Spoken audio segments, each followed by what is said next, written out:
Good afternoon and welcome back to My Harlem Portraits, the show that wants to shed a light on the fundamental contributions of African Americans to the building of this country and on Black excellence.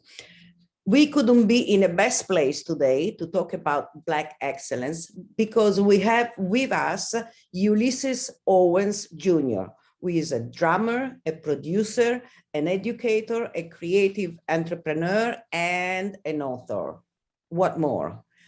Welcome to our show, Ulyysses. Thank you for having me, Maria. I'm so honored to be selected to speak with you and to be featured on this show. So I'm very thankful.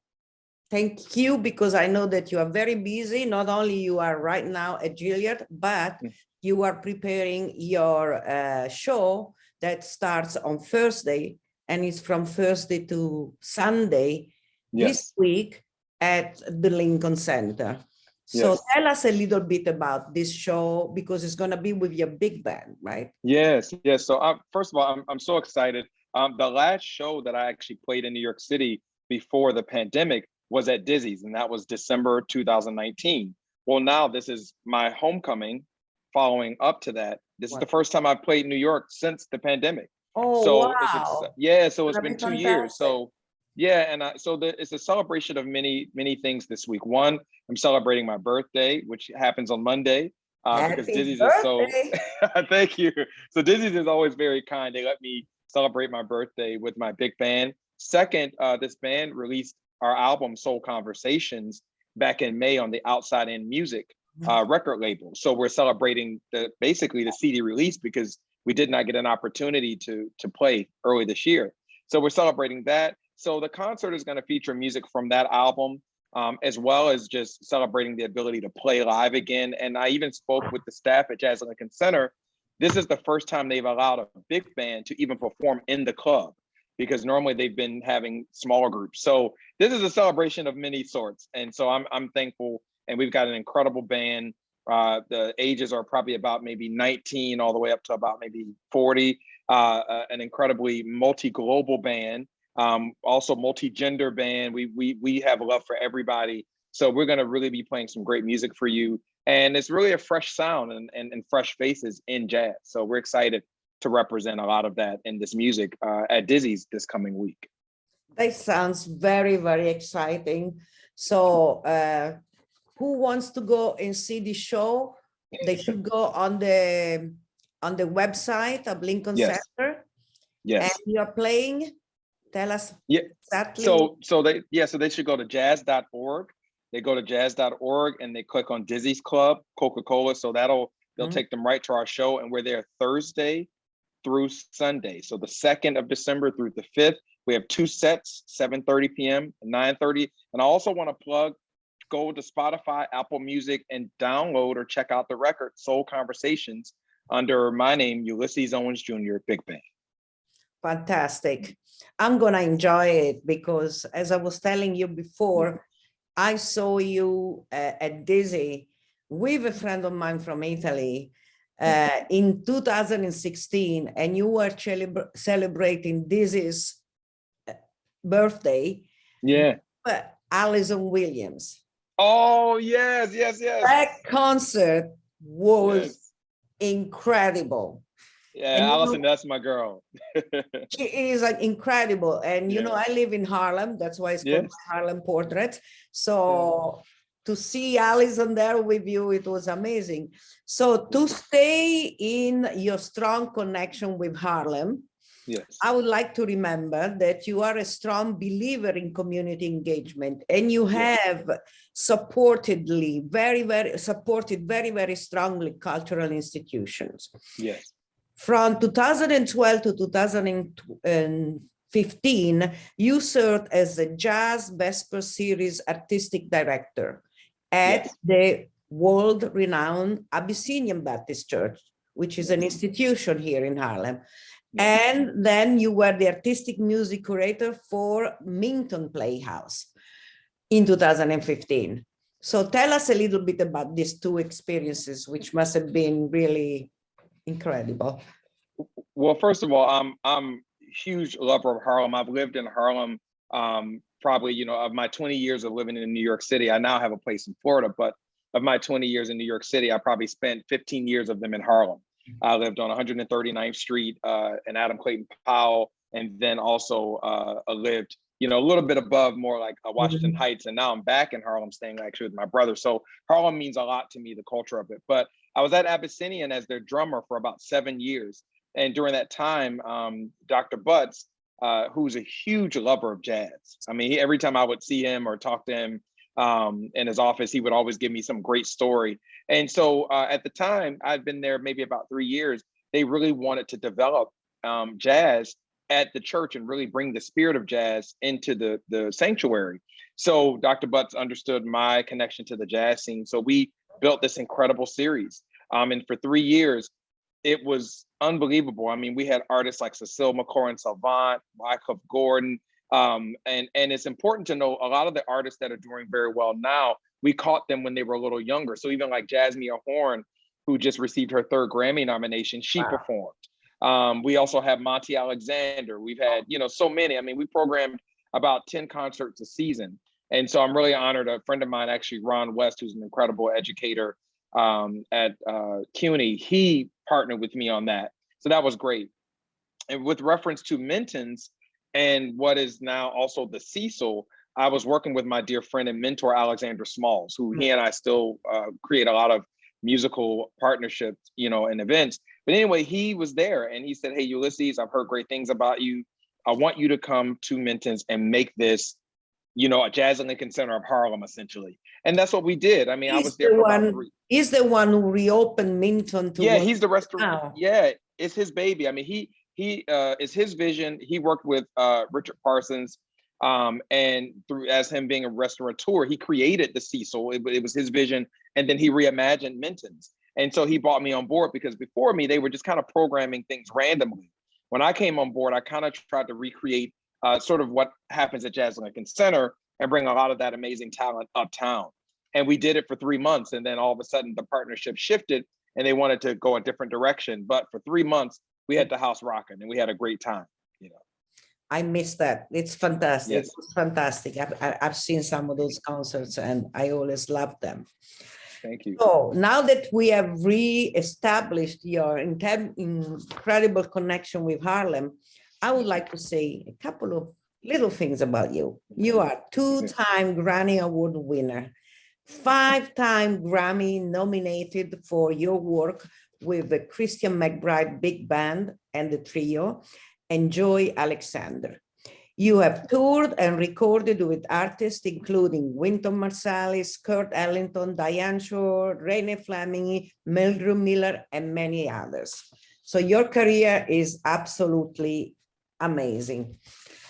And you are a graduate of the inaugural class at the Jazz Studies program at Juilliard and gained special attention with your performances on Kurt Ellington Dedicated to You, for which you won your first Grammy in 2010. Tell us about this album and recording of this album, which was called Good Feeling, right? Well, so Kurt's album was called, Dedicated to You. And then the second one. Yeah, the second one, which was with Christian McBride, which is called The Good Feeling. But I'll start with Kurt. I mean, I started working with him in 2009. He was the first artist that hired me like full time. Before him, I was subbing for a lot of artists. So I owe a great deal of gratitude to Kurt because he took a chance on me before people knew who I was. And so I joined his band in 2009. We then recorded this music that was featuring John Coltrane and Johnny Hartman's arrangements from their record. They made 2 records, I think, together. And yeah, we recorded live at Jazz Lincoln Center at what is now the Appel Room. And, you know, it was a great time, you know, for Universal Records or Concord Universal.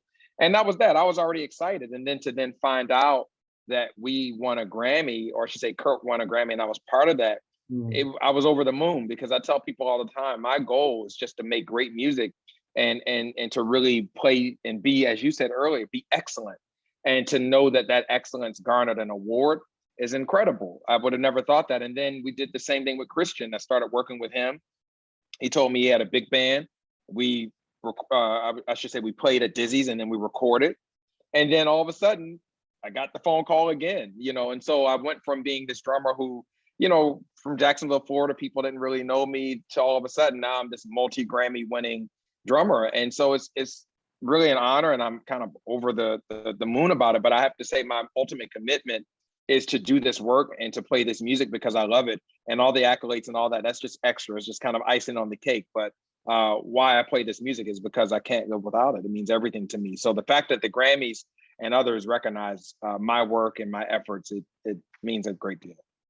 And you can absolutely feel it when you are at one of your shows, because the energy and I mean, it's a bomb of energy that you get.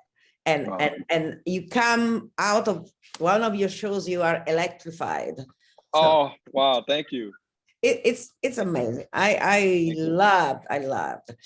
And I don't remember if I mentioned it because I'm getting senile, but you also received 5 Grammy nominations, right? Yes. I'm fortunate, to receive them with Christian McBride. We had the trio, so I won with his big band, his first big band, and actually he just was nominated again for his big band CD. But I won with his first big band CD. We kind of, you know, cracked the egg together the first time with that, and then his trio, we made a couple really great records.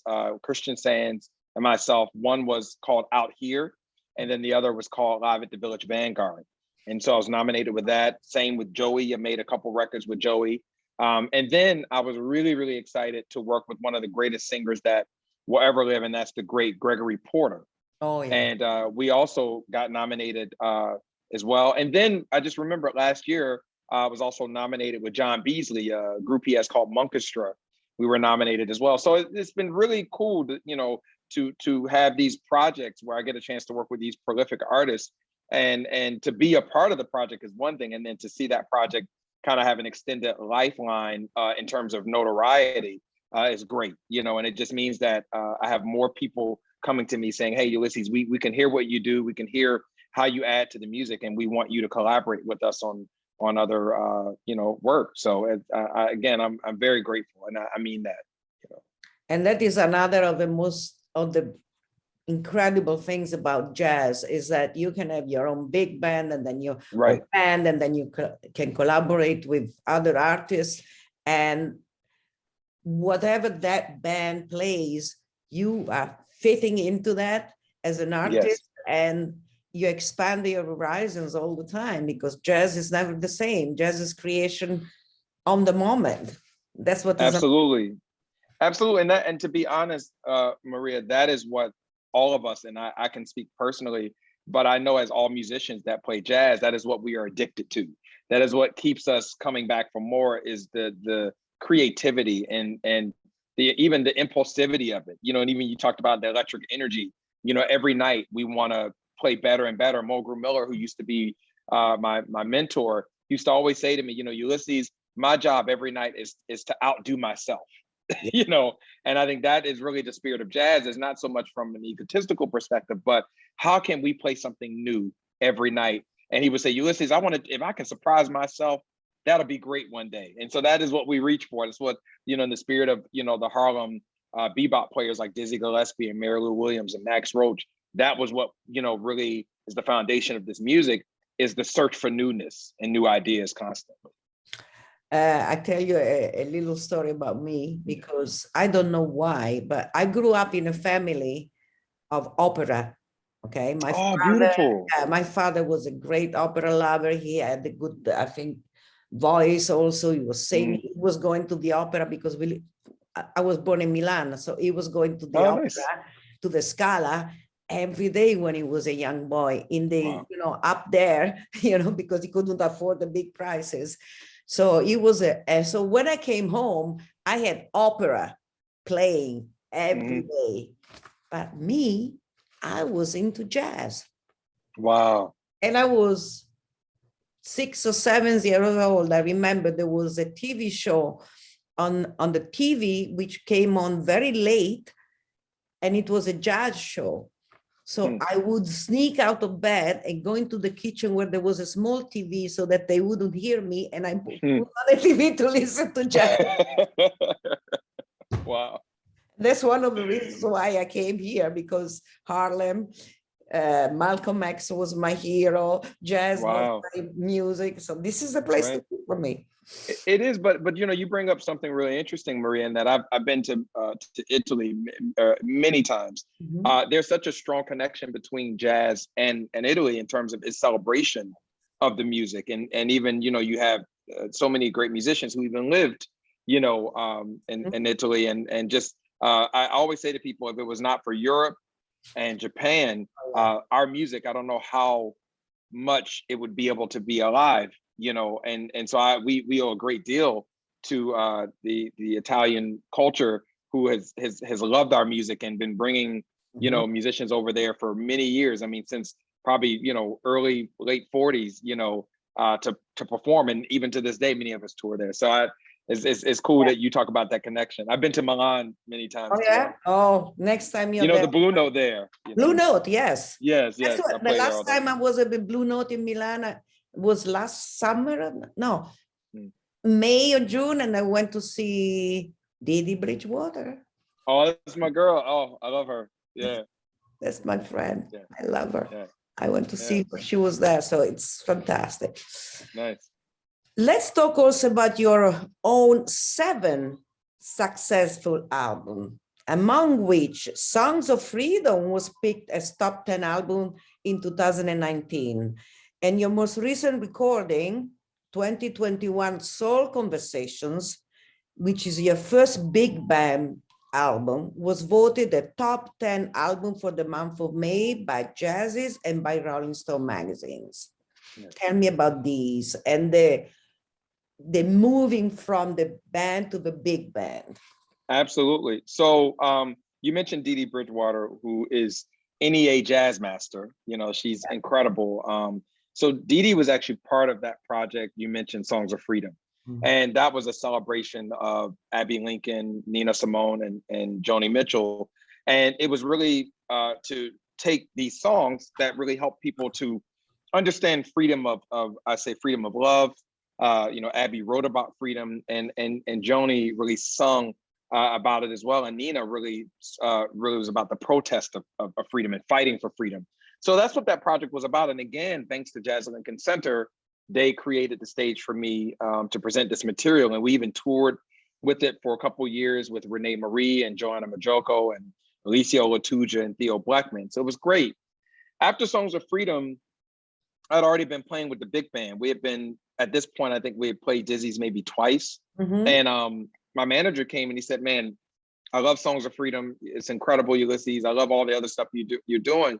He said, but that big band is something really special about it. He said, and I'm not saying the other things aren't great, but you come to life in a new way. And so I said, well, okay, well, let's record it. And so we recorded live at Dizzy's.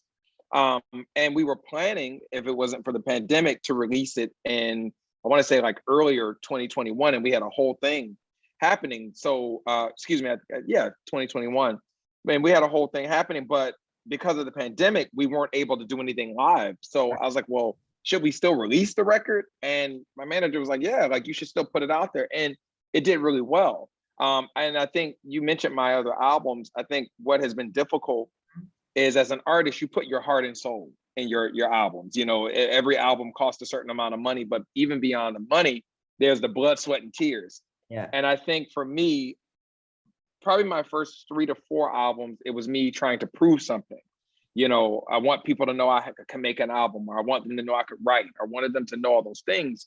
Songs of Freedom and the big band Soul Conversations, those were like things I had to put out into the world. They were like burdens, like I need to get this out. You know, it's like somebody who, you know, like I'm also a writer. There are times where I have to write things because if I don't write it, I feel like I'm gonna explode. And so those two pieces for me are like probably very deep expressions that I needed to exist in the world.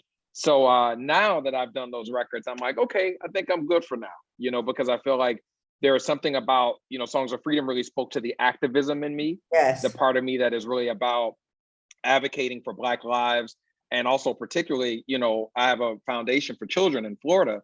And so I advocate for children of color as well. So that was really my advocacy piece. And I created that project right in the middle of Michael Brown being brutally murdered by, the police, also in the wake of Breonna Taylor and Philando Castile, even, all the stuff that happened with George Floyd. And so seeing these lives, senselessly dealt with at the hands of those that are supposed to protect us, Songs of Freedom was my answer to that, of this is horrible, but here's some material that we can address that, because I felt like I was living in the 1960s again, at least what I'd seen depicted. The Big Band Soul Conversations was, hey, I'm still an advocate, but I want to get back to the music for music's sake, where I'm just making music. Having lived through a pandemic, people didn't need to be faced with more reality. I think people needed an escape. And that's what I feel Soul Conversations is. When you come to the club and you hear this music, it makes you feel good and it makes you think about how great life can be, as opposed to the other music really allows you to see the reality of what we're still struggling with in this nation in particular. Absolutely. I totally understand what you're saying, because right now, after this 2 years now of this, we are all tired. We can't take it anymore. We can take it anymore. So we need a little bit of light, a bit of lightness, if you. Yes. So these albums are fantastic, both of them. Thank you. I have those two sides also. Thank you. You have also created multiple online jazz drum video courses. One is Finding Your Beat and the Art of Swing with Open Studio Network.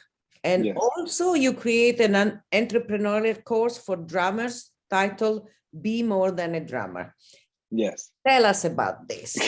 Well, in the wake of the pandemic, I think it's important to note that, and I'm certain for you as well, Maria, all musicians had to figure out how to convert all of what we did and do to digital, platform. I mean, even now, like had this been 2 years ago, I'd be meeting you somewhere doing this at the club. But now, Zoom is the rule of thumb. So these courses, I created Finding Your Beat because it was like right before the pandemic, where I had been asked by Open Studio, whose founder is Peter Martin. And Peter Martin is the musical director and pianist for Diane Reeves. So he created this cool platform where people can go and learn how to play jazz. So this course, the first one is like 4.5 hours, and it kind of takes you through the history of jazz drumming. And it was great, and it did really well, and people loved it. But then I was asked to come back to St. Louis and film one called Art of Swing with Ruben Rogers, which is really about the connectivity between bassists and drummers. And like, how do you play better? Because like right now, a lot of students, if they want to learn this music, if they cannot get into a Juilliard or Manhattan School of Music or, Oberlin, they're kind of left to their own devices. So they need help through these digital lessons to play the music. So anyway, so that was really successful, Art of Swing. Then I just released another one called Jazz Drumming 101, Getting the Gig, that is even more focused on, okay, here are the things that you need to learn if you want to be professional and you want to work.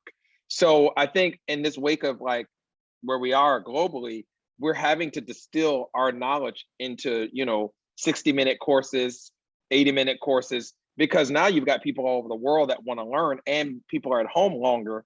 And so they want kind of these levels of education where they can kind of guide themselves. With regard to Be More Than a Drummer, I realized that there were like 70% of people who wanted to learn how to play drums and play jazz.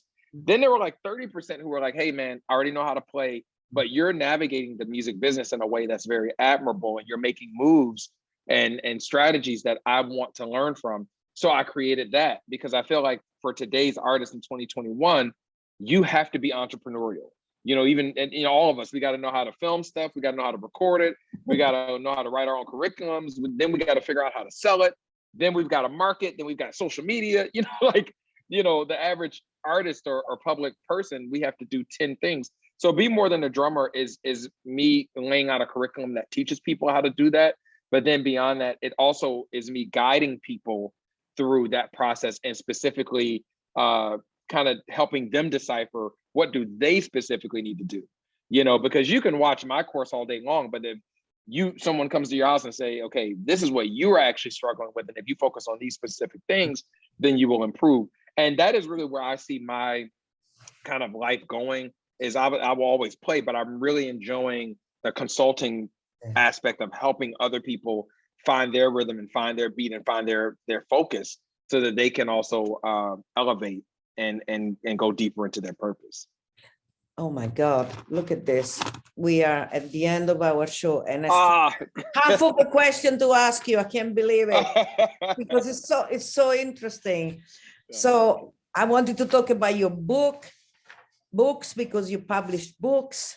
I wanted to talk about your passion project. Let's talk about that because even if it goes off air on the TV show, on YouTube, you'll see everything. Oh, great. Okay. So let's talk about your passion project as an artistic director for your family's nonprofit organization. Don't Miss a Beat. Yeah, so Don't Miss a Beat is my heart. I mean, years ago when I was at Juilliard, I had a chance to go to Costa Rica and I saw this cultural center.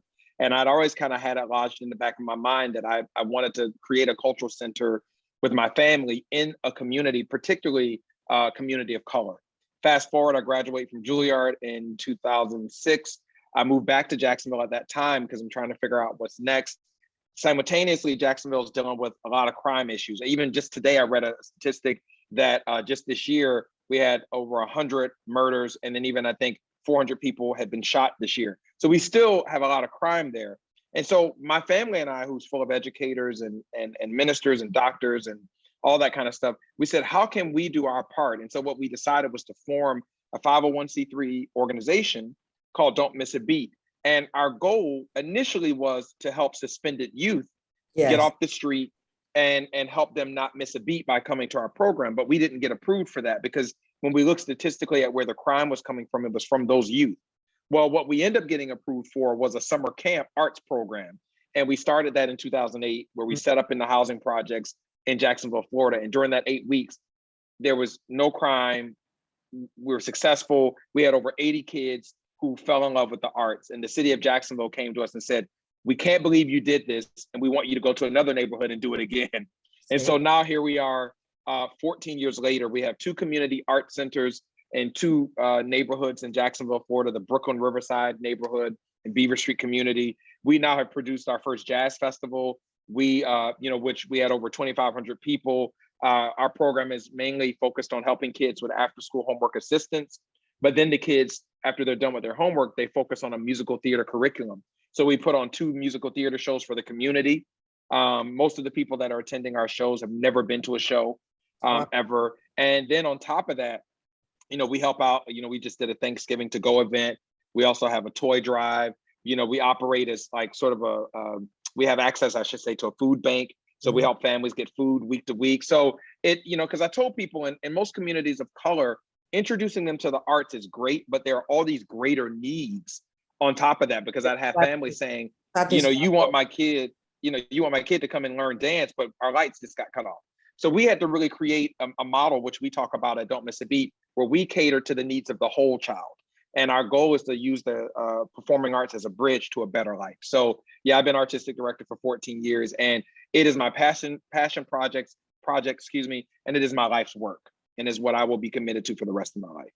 So. And this is really amazing and very commendable. And this is exactly what we need, because in this country, coming from Italy, we don't have guns like this, okay? Right. So we need to have a gun control law, absolutely, because we are not gonna, and I don't understand how people cannot get this, that of course, if you take guns out of the street, then there will be less people being killed.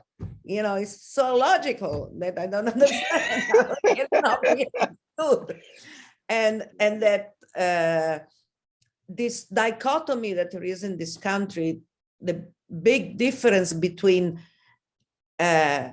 white America and Black and Latino and brown America is really something that should not exist in 2021. And it's the reason why I'm doing this show, because all this is due to those 400 years in which Black people work for free. Absolutely. And got rich out of it. Yeah, absolutely. And I tell people all the time, you know, I think I saw a meme or something on social media the other day, and it talked about that as people of color, you know, you spoke of, you know, people of Hispanic descent and even those from other countries, we are starting out with so many challenges. And so we're trying to live this new life, yet we're fighting the sort of issues from kind of other, not even those that came before us, but even just, we're fighting issues from our other generations, right? You know, like I talked to my mother the other day, and just to put it in perspective, my grandmother's mother was a slave, right? Wow. So you got to think, you know, so I'm almost 40 years old. My mother's not even 70. My grandmother passed when she was 72 in the 90s. Her mother was a slave. And so you look at, we're not even 5 generations removed from slavery. So when you say things like, oh, over 400 years ago, but the reality is we're still not 5 generations removed. So you think about, it'll be another 5 generations or 10, you know, potentially 5 to 8 generations before we can have a group of people who are kind of separated from the struggle, you know, versus you have others who never had that. So they have, you know, generations of wealth and generations of being able to, you know, have support and access to resources. So, you know, but it's what we do, man, you know, being able to get through and move through the struggle and achieve and accomplish, that's what makes us who we are. Yes, so. Absolutely. Thank you so much. Thank you for this wonderful interview. Remind again our viewer that you're going to be playing at This Jazz Club at Lincoln Center from Thursday to Sunday. Yes. 2 sets every night. Yeah. 7:30 and 9:30. And also download the Soul Conversations album. You can get it on Spotify, Apple Music. If you want to see what else I'm up to, you can go to my website, which is simply my name, ULYSSESOwensJr.com. So thank you so much, and try to catch us at Dizzy's. And I will see you at Disney on Friday. Bye-bye. Thank you, Maria. So much. And thank you for being with us to My Harlem Portraits. We see you next week, 12:30, Saturday, same time. Bye-bye. Thank you so much.